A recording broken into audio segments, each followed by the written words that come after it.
구약성경 726페이지고요. 느헤미야 1장 1절에서 11절 말씀 앞에 있는 화면을 참고하셔서 우리 한 절씩 말씀 교독하십시다. 1절입니다. 하갈의 아들 느헤미야의 말이라.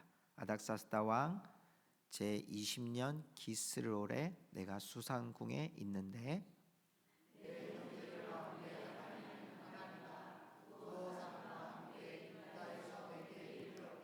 내가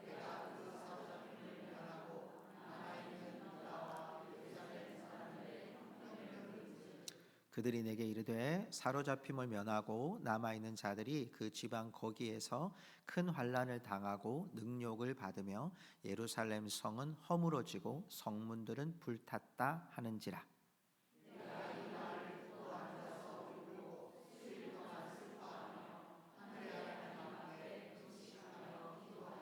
이르되 하늘의 하나님 여호와 크고 두려우신 하나님이여 주를 사랑하고 주의 계명을 지키는 자에게 언약을 지키시며 긍휼을 베푸시는 주여 간구하나이다.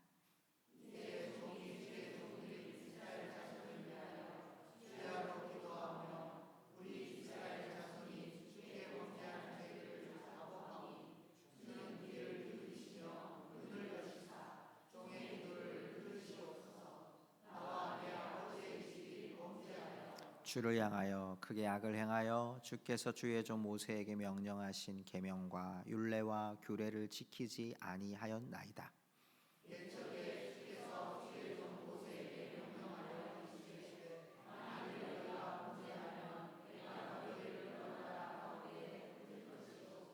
만일 내게도 돌아와 내 계명을 지켜 행하면 너희 쫓긴 자가 하늘 끝에 있을지라도 내가 거기서부터 그들을 모아 내 이름을 두려고 택한 곳에 돌아오게 하리라 하신 말씀을 이제 청하건대 기억하옵소서.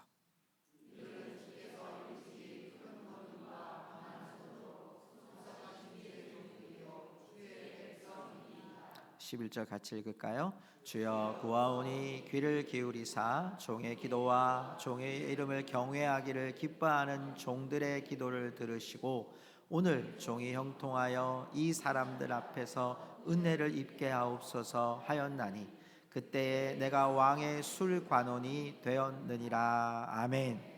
자리에 앉으시기 바랍니다.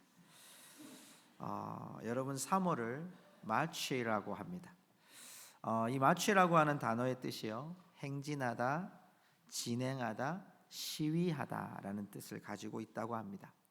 그래서 3월이 그런지 3월에는 시작하고 진행하고 목적을 향하여 출발하는 스타트의 달이 3월이 아닌가라는 생각을 하게 됩니다. 학교도요 입학과 진급이 우리나라에는 3월이 됩니다. 다른 나라는 좀 다른 부분도 있지만 저희 나라는 3월이 보통 시작이 되고요. 새로운 선생님도 만나고 진급도 하고요. 이제 군대도 보니까요. 각 사관학교의 임관식이 3월에 있더라고요. 다 3월에 있고요. 절기도 보면 3월에 경칩이 있습니다. 여러분 경칩은 개구리가 깨어날 때가 경칩이라 그러죠. 또 춘분도 있더라고요. 이 춘분 전후에 농사에 씨앗을 뿌리는 그런 시기가 되기도 한답니다. 여러분 우리 교회도 3월이 부흥의 출발점이 될 수 있기를 주님의 이름으로 축복합니다. 여러분 무엇을 하나님께서 허락하실런지 무엇을 심을런지 또 하나님이 우리에게 어떤 일을 계획하고 계시는지 저는 알 수 없어요.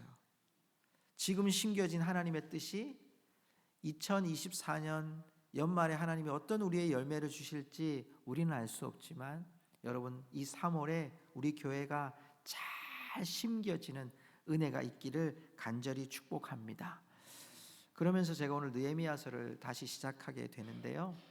제가 예전에 한 몇 년 전에 살펴보니까 느헤미야서를 한 번 했었어요. 근데 그때는 제가 4번을 했어요. 그러니까 한 달을 느헤미야서를 가지고 4번의 설교를 했던 기억이 나는데요.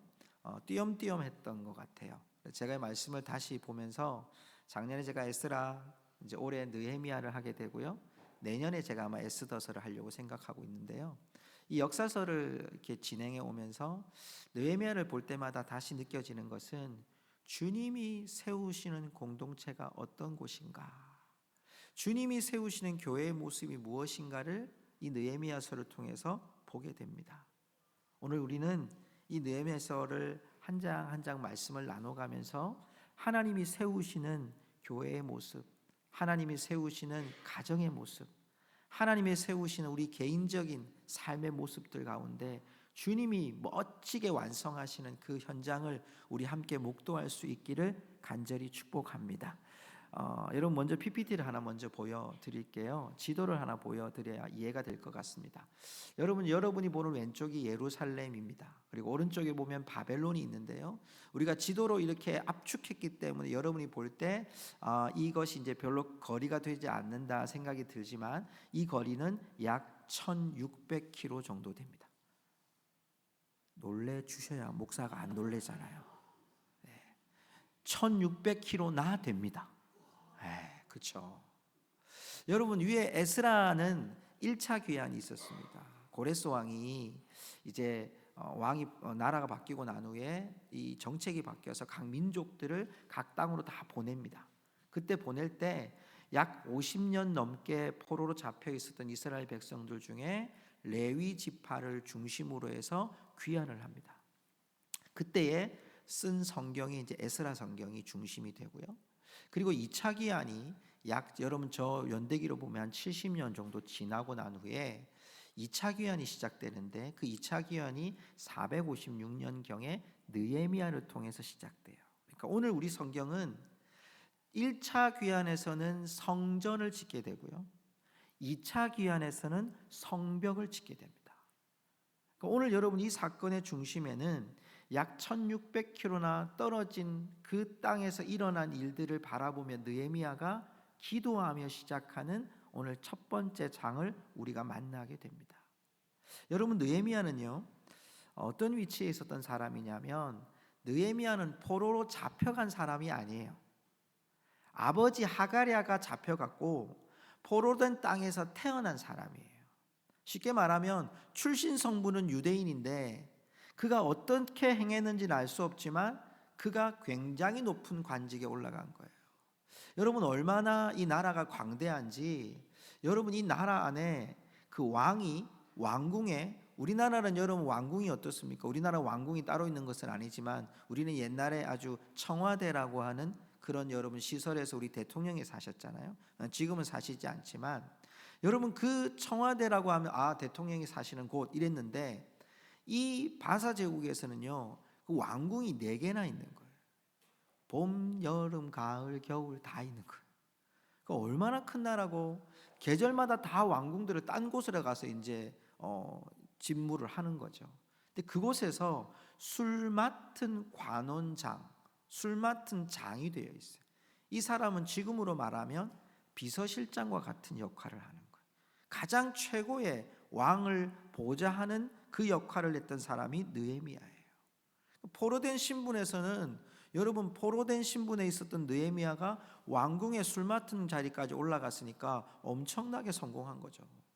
명예로 봐도 출신 성분으로 봐도 느헤미야처럼 높이 올라간 사람이 없을 만큼 큰 자인데 이 느헤미야라고 하는 이름의 뜻이 여호와께서 위로하신다. 아버지가 지으실 거예요. 여러분 하가랴고 하는 사람이 포로로 잡혀와서 아들을 낳았는데 이름이 여호와께서 위로하신다. 여러분 지금 형편은 바벨론에 잡혀왔고 포로된 신분인데 하나님의 위로를 기다리는 마음으로 아들의 이름을 지은 거예요.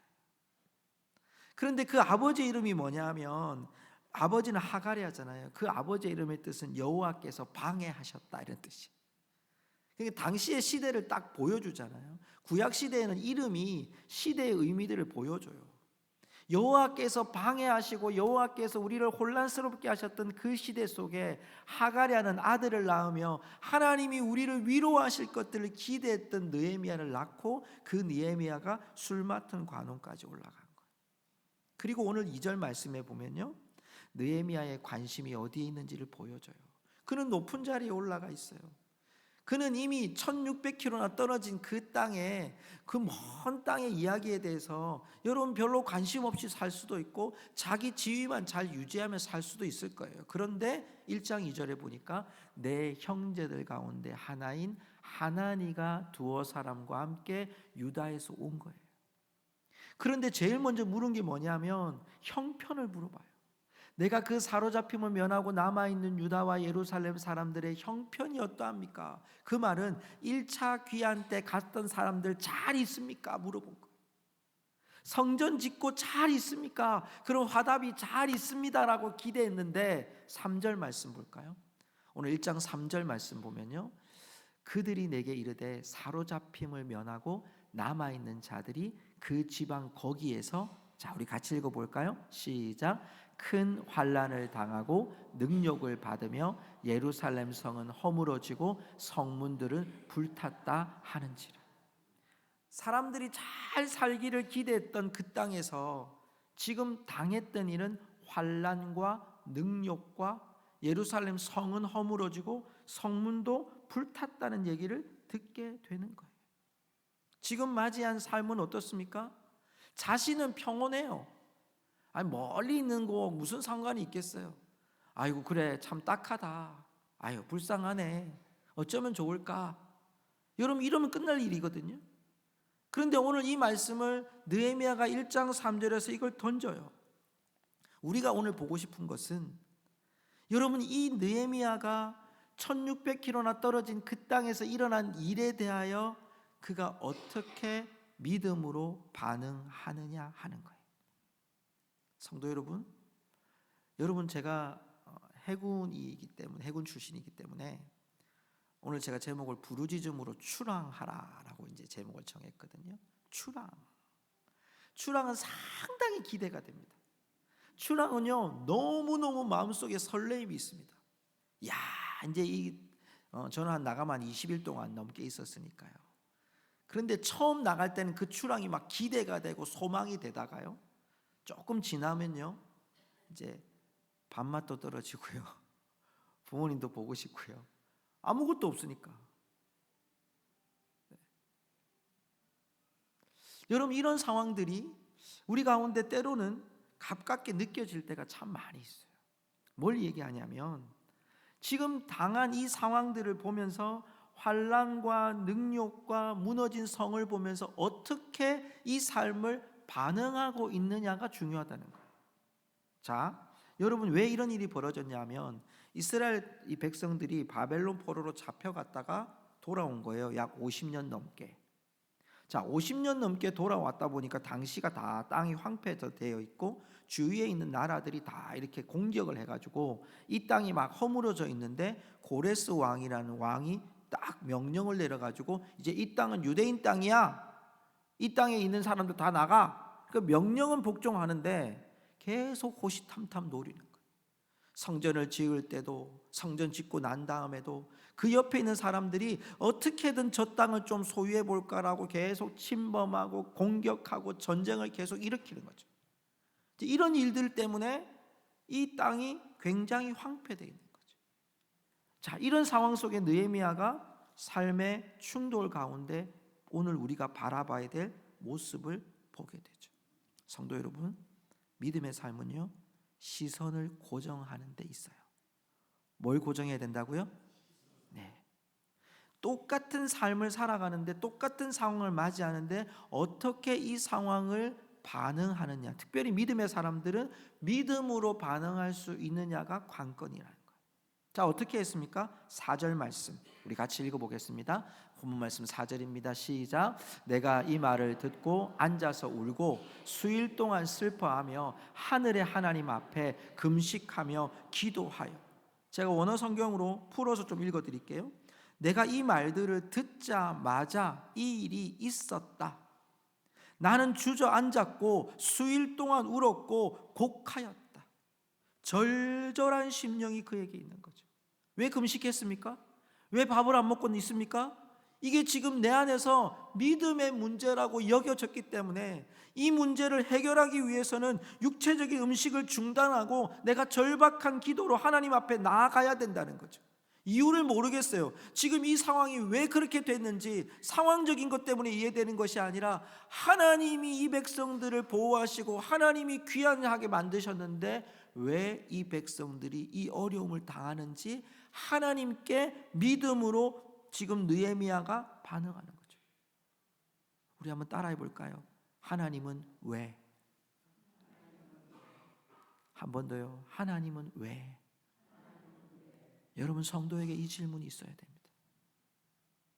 우리가 어려움을 만날 때 때로는 우리가 여러분 정말 생각할 수 없는, 납득할 수 없는 상황들을 만날 때 그때 우리의 반응이 이 상황이 그렇지 뭐, 시대가 그렇지 뭐, 내가 재수가 없어서 그렇지 뭐, 내가 사람을 잘못 만나서 그렇지 뭐, 내가 시대를 잘못하고 나가서 그렇지, 내가 돈이 없어서 그렇지, 이런 의미가 아니라 하나님은 왜 하나님은 왜 나에게 지금 이 일을 허락하고 계신가라는 관점으로 봐야 한다는 거죠. 그래서 느헤미야가 5절에 이렇게 하나님께 기도합니다. 이르되 하늘의 하나님, 여러분 여기서 하나님을 잘 보십시오. 하늘의 하나님 여호와, 크고 두려우신 하나님, 주를 사랑하고 주의 계명을 지키는 자에게 언약을 지키시고 긍휼을 베푸시는 주여 간구하나이다. 쉽게 얘기하면 하늘의 하나님, 크고 두려우신 하나님, 계명을 지키는 자에게 긍휼을 베푸시는 하나님, 이 하나님을 지금 선포하고 있는 거예요. 제가 현대어 성경으로 보니까 이 구절이 조금 더 명확하게 드러난 이유가 뭐냐면 이런 구절이 쓰여져 있어요. 한번 넘겨주시겠어요? 자, 오 여호와여, 하늘의 하나님 여호와여, 비슷하죠? 중앙을 보십시오. 주께서 한 번 맺으신 계약을 한결같이 지키시고 주님을 사랑하며 주님의 명령에 따라 사는 이들에게 한결같은 사랑을 베풀어 주십니다. 자, 여러분이 한번 맞춰보십시오. 지금 느헤미야는 어떤 하나님의 사랑을 기대하고 있습니까? 제가 빨간 글씨로 써놨잖아요. 어떤 사랑? 네. 지금 이 기도의 중심은 하나님 도와주세요, 빨리 환난을 벗어나게 해주세요가 아니라 하나님, 한결같은 하나님의 사랑이 이 민족에게 필요합니다. 믿음으로 반응하고 있는 것은 사랑에 대한 반응이에요. 느헤미야가 하나님께 대한 믿음의 반응은 뭡니까? 하늘의 하나님, 크고 두려우신 하나님, 그 하나님의 한결같은 사랑이 이 민족에게 지금 필요합니다. 심지어 우리말 성경이나 쉬운 성경에서는요, 사랑의 언약이라고 표현되어 있어요. 한결같으신 하늘의 하나님, 크고 두려우신 주권을 가지신 하나님, 그 하나님이 이 민족 앞에, 이 피폐한 민족 앞에 하나님 왜 이런 일을 하셨는지 한결같은 사랑으로 하나님이 이것을 나에게 가르쳐 주십시오, 깨닫게 해주십시오, 이 문제를 해결하게 해주십시오라고 하나님께 기도하는 느헤미야를 바라보게 되는 거예요. 성도 여러분, 한결같은 사랑이 되신 하나님을 붙잡으실 수 있기를 주님의 이름으로 축복합니다. 믿음으로 반응하는 건 여러분 기도하는 행위에 있는 것이 아니라 한결같으신 하나님의 사랑을 붙들고 있는 거예요. 변함없으신 하나님, 나를 지금도 주목하신 하나님, 그 하나님 아버지 앞에 오늘 여러분 느헤미야가 기도하는 거예요.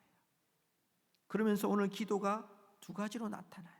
하나는 6절과 7절에 나오는 기도인데요, 이 기도에는요 하나님 앞에 여러분 계속 반복되는 게 뭐냐면 죄에 대한 얘기를 해요. 자, 6절에 보니까요, 주께 범죄한 죄들을 자복하오니 나와 내 아버지 집이 범죄하여. 7절에도 보면요, 1장 7절에 보면 주를 향하여 크게 악을 행하여 계명과 율례와 규례를 지키지 아니하였나이다, 이렇게 계속 죄에 대한 얘기를 하고 있어요. 그런데 이 죄에 대한 얘기를 하면서 누가 죄를 지었는지를 보세요. 누가 이 기도를 안고 있는지를 보세요. 6절 다시 한번 보여주세요. 자, 종이 주의 종들인 이스라엘 자손을 위하여 주야로 기도하오며 우리 이스라엘 자손이 주께 범죄한 죄들을 자복하오니. 누가 자복해요? 종이. 이제 종이 이렇게 나오죠. 이 종은 누구예요? 느헤미야잖아요. 느헤미야가 이스라엘 백성들의 범죄를 자신이 안고 기도합니다. 6절 마지막에도 보세요. 나와 내 아버지의 집이 범죄야, 이렇게 됩니다. 나와 내 아버지의 집, 이걸 내가 품에 안고 기도하고 있는 거예요.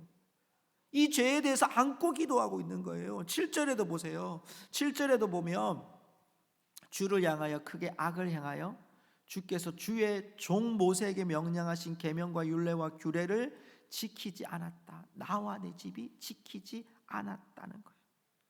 여러분, 하나님의 긍휼을 위해서 한 사람이 이 민족을 자신이 안고 기도하고 있는 거예요.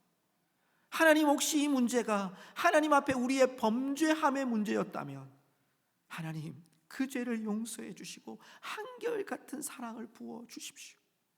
정말로 여러분, 에스라서 마지막과요 느헤미야서 마지막에 보면 참혹한 이스라엘의 죄악이 드러나요. 단순히 주위에 있는 나라들이 쳐들어와 가지고 여러분 성문이 불타고 성벽이 무너지고 사람들이 어려움을 당한 것도 있었지만, 그것보다 더 큰 죄가 뭐였냐면 그들이 안식일을 지키지 않아요. 그들이 이방인하고 결혼해요. 악한 범죄를 행해요. 하나님이 지금 그것을 이 처음에 1장에서 이 얘기하시는 거예요. 마지막 13장까지 가면 그 말씀 속에 하나하나 그 죄악들을 드러내는 걸 보게 돼요. 이걸 품에 안고 느헤미야가 지금 마치 회고록을 쓰듯 여러분 하나님 앞에 범죄했던 것을, 회개했던 것을 하나님 앞에 지금 회개하며 하나님 앞에 자기의 죄를 고백하는, 민족의 죄를 고백하는 거예요. 그러면서 8절과 9절의 말씀에 보면 약속을 향한 느헤미야의 기도, 그 한결같은 하나님의 사랑을 이렇게 고백합니다. 여러분 8절 한번 읽어볼까요? 시작. 옛적에 주께서 주의 종 모세에게 명령하여 이르시되 만일 너희가 범죄하면 내가 너희를 여러 나라 가운데 흩을 것이요. 자, 9절도 보세요. 9절에 보면 만일 내게로 돌아와 내 계명을 지켜 행하면 너희 쫓긴 자가 하늘 끝에 있을지라도 내가 모을 거라 그랬잖아요. 자, 이 말씀이요 신명기 30장 4절에 보면 하나님이 약속하신 말씀이 드러나요. 신명기 30장 4절을 제가 한번 읽어드릴게요. 내 쫓겨난 자들이 하늘가에 있을지라도 내 하나님 여호와께서 거기서 너를 모으실 것이며 거기서부터 너를 이끄실 것이라. 이 전제가 뭐냐? 너희가 하나님께로 돌아오면, 하나님께로 돌이키면 하나님이 이끄실 거란 말이에요. 하나님이 모으실 거라는 거예요. 이 약속을 느헤미야가 부여잡고, 여러분 포로된 신분에 와서 아버지가 여러분 포로였지 자기는 포로 아니었어요. 어쩌면 자기는 그 높은 지위에 올라가기까지 뭐 유대인의 율법 이게 중요한 게 아니라 자신의 지위와 명예가 더 유명할 수도 있어요. 더 중요할 수도 있어요. 그런데 그게 중요한 게 아니라 오늘 이 신명기의 말씀을 기억하는 거예요. 하나님 모으신다고 했지 않습니까? 우리의 죄악을 용서해 주시고 한결같은 하나님의 사랑이 이 백성들을 다시 모아 주십시오. 이 백성들의 안타까움과 현실을 다시 모아 주십시오. 본문 말씀 10절을 보실까요? 그러면서 느헤미야가 다시 한번 강조하는 것이 오늘 본문의 10절에 보면 하나님과의 관계를 소개합니다. 주께서 일찍이 이 백성은 어떤 관계냐? 큰 권능과 강한 손으로 구속하신 주의 종들이요 주의 백성입니다.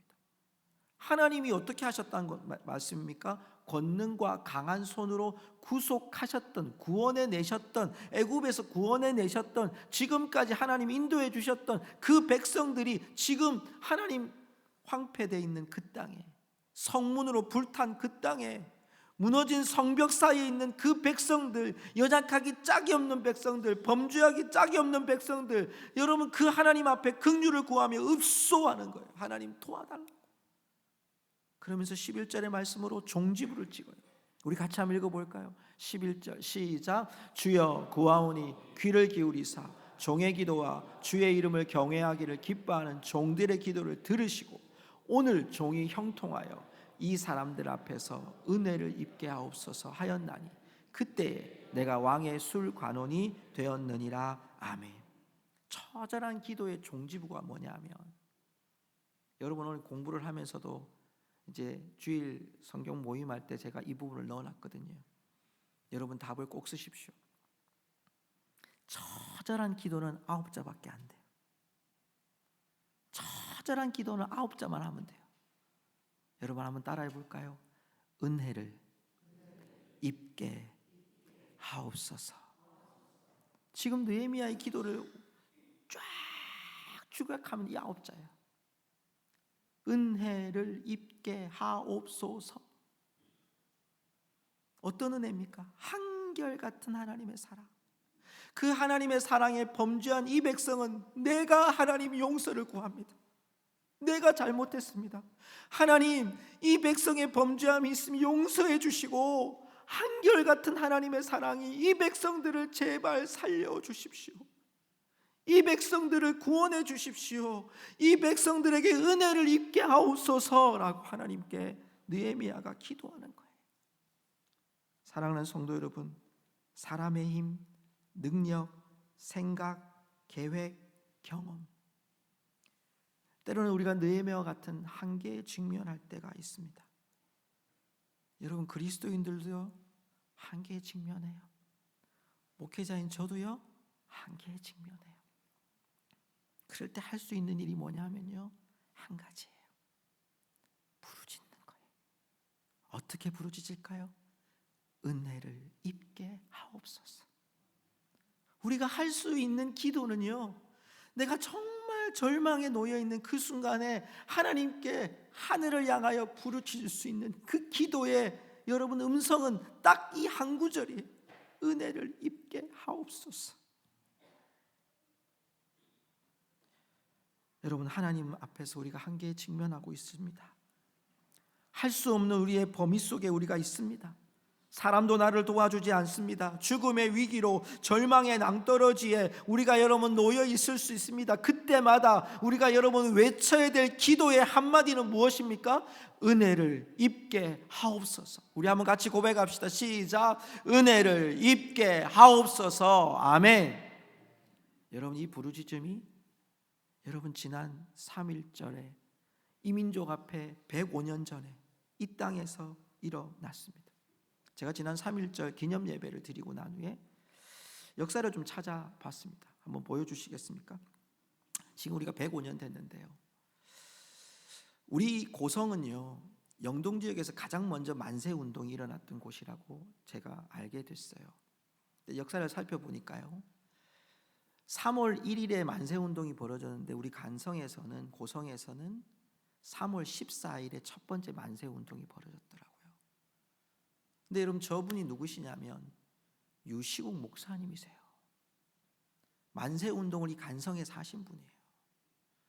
뿐만 아니라 함귀석 청년이 계셨고요, 또 한 분이 이동진 청년이 있었습니다. 이동진 청년은 무려 17살밖에 안 됐습니다. 여러분, 이분들 때문에 여러분 고성에서 만세운동이 벌어졌는데 이분들이 다 크리스찬이었습니다. 여러분 보시는 왼쪽에 있는 여러분 한옥 건물이 보이시죠? 여러분, 저 건물은 1930년대 간성초등학교입니다. 여러분, 저런 땅에 있는 분들이 105년 전에요, 1919년에 만세운동을 할 때 저 초등학교에서 여러분 지금 우리가 있는 장날 우리 전도회 나갔잖아요. 장날마다 만세운동하러 나갔단 말이에요. 학생들이 150명이 나가가지고, 제가 어제 가가지고요 그 초등학교 가가지고 이렇게 팻말에 사진 찍어 왔어요. 그 옆에 있는 그림이 그건데요. 여러분, 105년 전에 간성초등학교에서 만세운동을 벌였던 그 장터의 울부짖음은요, 민족을 살려달라는 울부짖음이었을 뿐만 아니라 믿음의 사람들이 이 땅을 향한 부르짖음이었다는 거예요. 여러분, 그 땅의 부르짖음이 1919년에 부르짖었던 그 부르짖음이 당장 그 문제가 해결되지 않았어요. 여러분 더 많은 고통을 당할 수밖에 없었지만 결국 하나님은 이 땅에 자유를 주신 거예요. 그들의 부르짖음으로 말미암아 이 땅에 자유를 주신 거예요. 그 땅의 외침을 말미암아 이 땅에 여러분 자유와 평화와 은혜를 주셨던 거예요. 여러분, 지금 우리 교회는 새로운 주일 구역 모임을 시작하며 우리의 영적인 외침을 시작하는 거예요.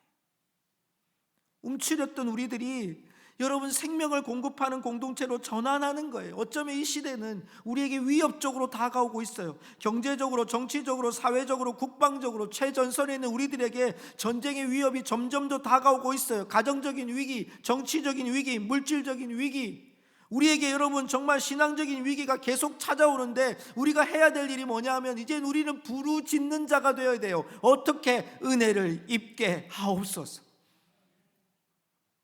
여러분, 이 부르짖음이 우리 3월에 출항하는 고성중앙교회 배가 될 수 있기를 주님의 이름으로 축복합니다. 여러분, 잊지 마십시오. 이 한 해 동안, 아니 여러분 평생 동안, 여러분 삶에 큰 파도가 칠 때마다 하나님 은혜를 입게 하옵소서. 우리 가정의 은혜를 입게 하옵소서. 교회의 은혜를 입게 하옵소서. 이 민족의 은혜를 입게 하옵소서. 외치고 간구하는 우리 성도들 되시기를 주님의 이름으로 축복합니다. 우리 찬송가 447장을 함께 부르고요, 우리 잠깐 기도하기 원합니다.